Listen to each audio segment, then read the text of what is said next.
শুরু করতে চলেছি আমার ছাত্রছাত্রীদের কথা ভেবে আইসিএসসি বোর্ডের ওপর আইসিএসসি বোর্ডের সিলেবাসের ওপর নবম শ্রেণীর কবিতা ও গদ্য, দশম শ্রেণীরও থাকবে। দেখা যাক আর কত কি আমার স্টুডেন্টদের কথা ভেবে আজ থেকে আমি শুরু করতে চলেছি আইসিএসসি বোর্ডের সিলেবাসের ওপর। সবাই আছে, সব বোর্ডই এখানে হয়ে গেল। সিবিএসসি বোর্ড তো ওয়েস্ট বেঙ্গল বোর্ডের সাথে মিলছে। আইসিএসসি বোর্ডটা আজ থেকে শুরু করতে চলেছি। নবম দশম শ্রেণী আমি আপাতত পড়াবো। আচ্ছা, এখন আপাতত নবম শ্রেণী আমি পড়াবো, ঠিক আছে? তো দেখো, যারা আইসিএসসি বোর্ডের যারা ছাত্রছাত্রী আছো তাদের বলছি, তোমাদের তো কবিতা সভ্যতার প্রতি আছে।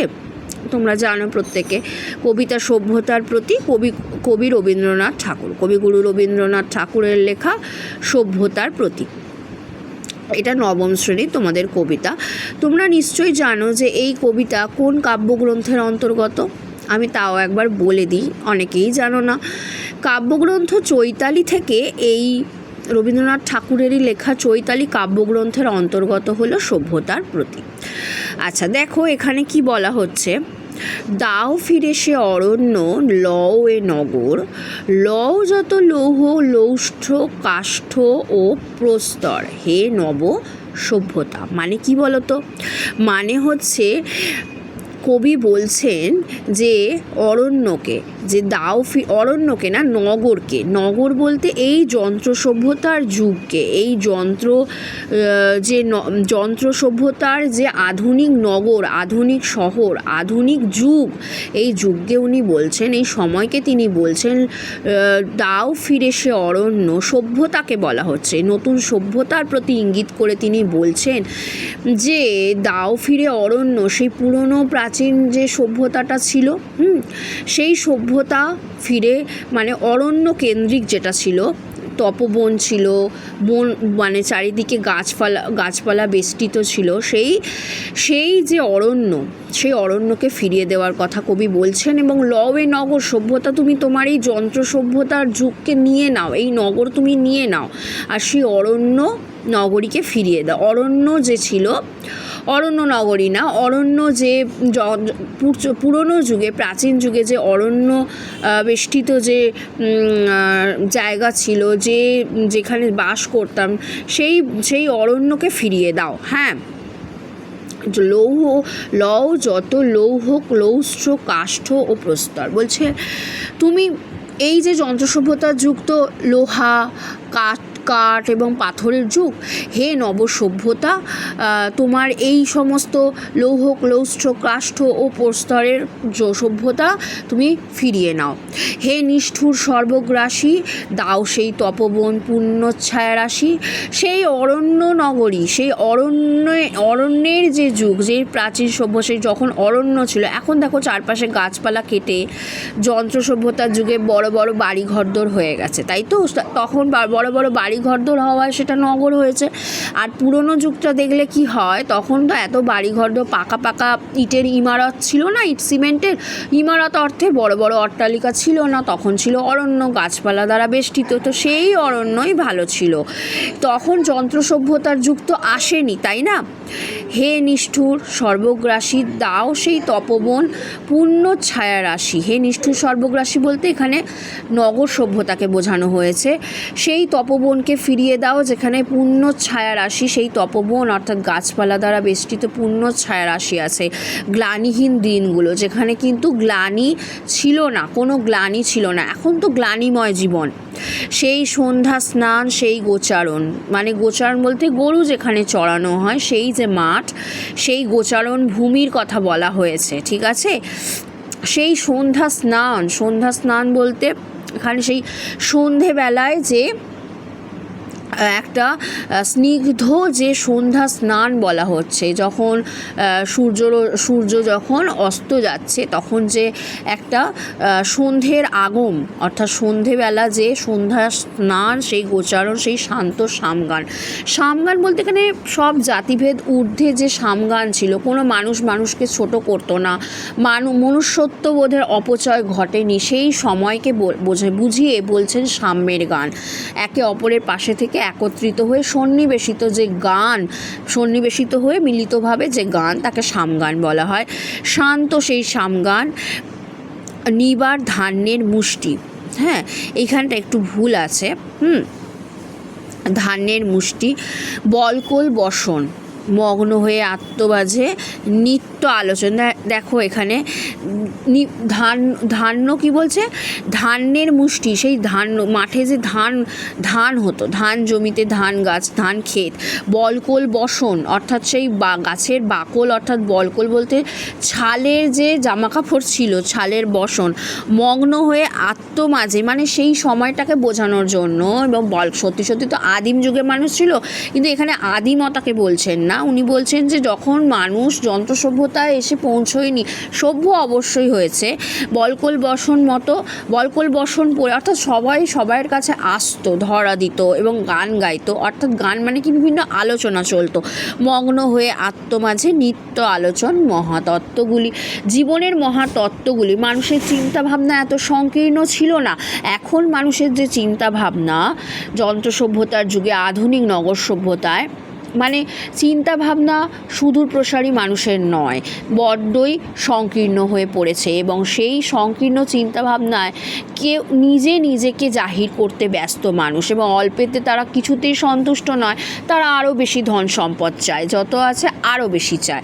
তখন কিন্তু ছিল না সেটা। তপবনের সময়ে, তপবন যখন ছিল, সেই পরিবেশে ছিল না।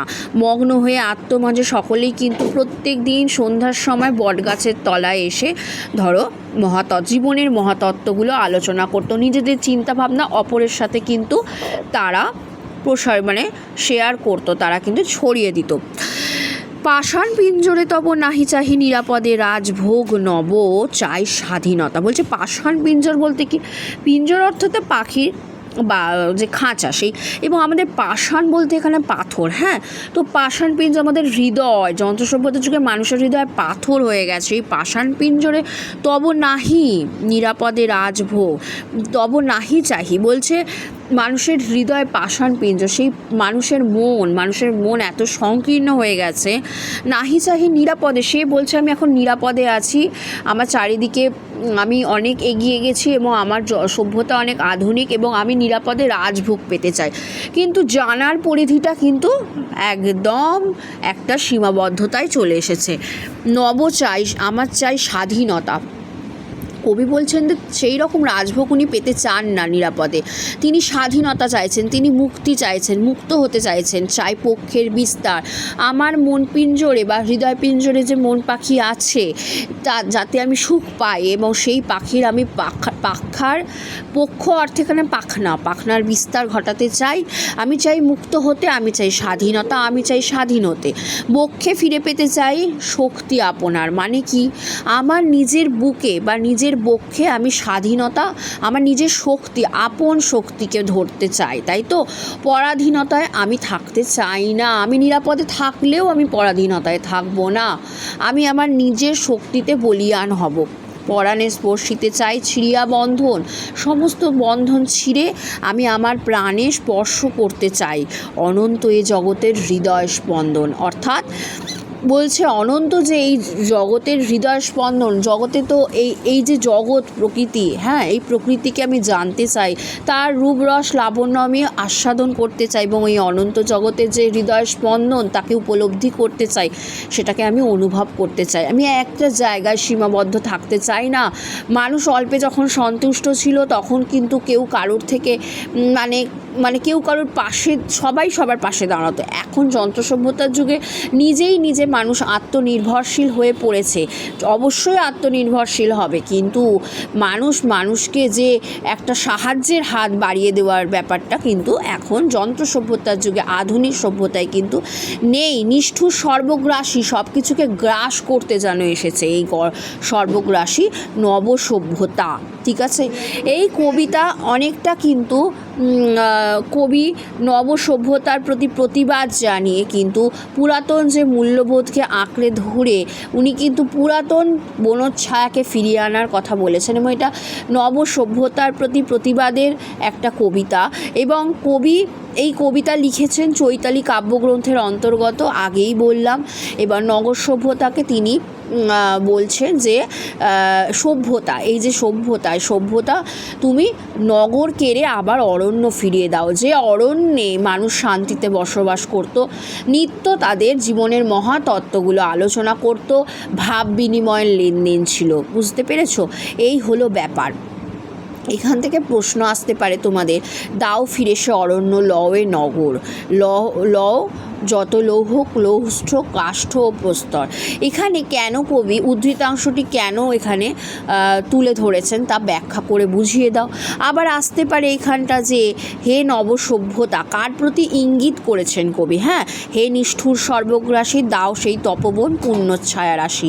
এখানে নিষ্ঠুর সর্বগ্রাসী কাকে বলা হয়েছে এবং কেন বলা হয়েছে, এবং আরও তোমাদের প্রশ্ন এখান থেকে পাটে আসতে পারে। ঠিক আছে, পাটে যে প্রশ্নগুলো আসে সেই পাটে প্রশ্নগুলো আসতে পারে।